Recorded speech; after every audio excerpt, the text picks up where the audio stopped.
Yielded is for the purpose of debate only. I ask unanimous consent that all members have 5 legislative days in which to revise and extend their remarks and include in the record extraneous materials on the measure under consideration. Without objection, I yield myself as much time as I may consume. gentleman is recognized. Mr. Engel. Mr. Speaker, thank you. The second resolution we're debating is very similar to the first. But in this case, it would nullify the administration's phony emergency being used to transfer 60,000 precision-guided bombs to the United Arab Emirates. That's on top of the 40,000 we estimate the Emiratis already have on hand. I won't rehash the same argument, but I would like to make a point why, when we see what's going on in Yemen, it's so important for the United States to take a stand. Mr. Speaker, one of the things the Foreign Affairs Committee has focused on this year is trying to put American values back at the center of our foreign policy: democracy, human rights, the rule of law. Frankly, this administration has acted like it cannot be burdened with these fundamental things that make America America. It just boggles the mind. Any great country can throw its weight around, but we're not China. We're not Russia. Our foreign policy should show the world the character of our country, our compassion, our belief that people everywhere should be able to live prosperously, productively, and have healthy lives. These ideas go hand in hand with promoting our security.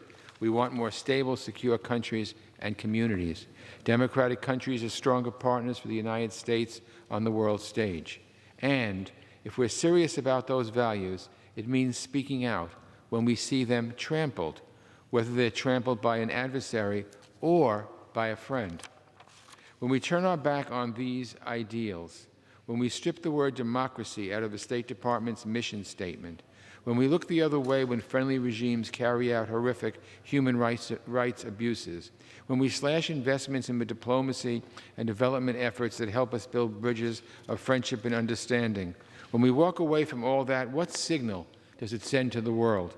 What does it say about the sort of behavior that we're willing to tolerate?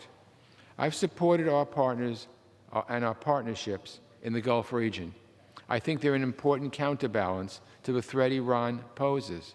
And I recognize that our partners face real threats from Iranian-backed Houthis who are themselves guilty of serious human rights abuses.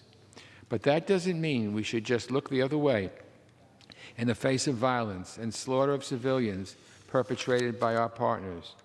It doesn't mean we look the other way and let the President ride roughshod over Congress, and so there's no separation of powers.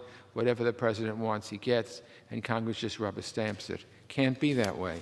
So even if this administration will not stand up for the values, the Congress should, and the Congress will.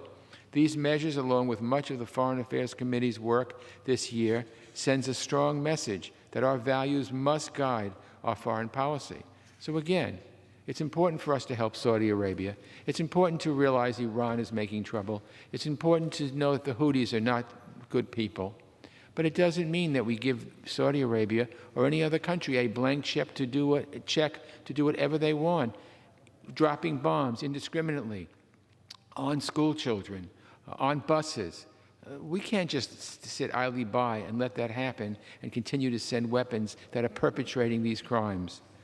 So this is a strong message, I think, that our values must guide our foreign policy, and I reserve the balance of my time. Gentleman from New York reserves the balance of the time. Gentleman from Illinois, Mr. Kinzinger, is recognized. Thank you, Mr. Speaker. I yield myself such time as I may consume.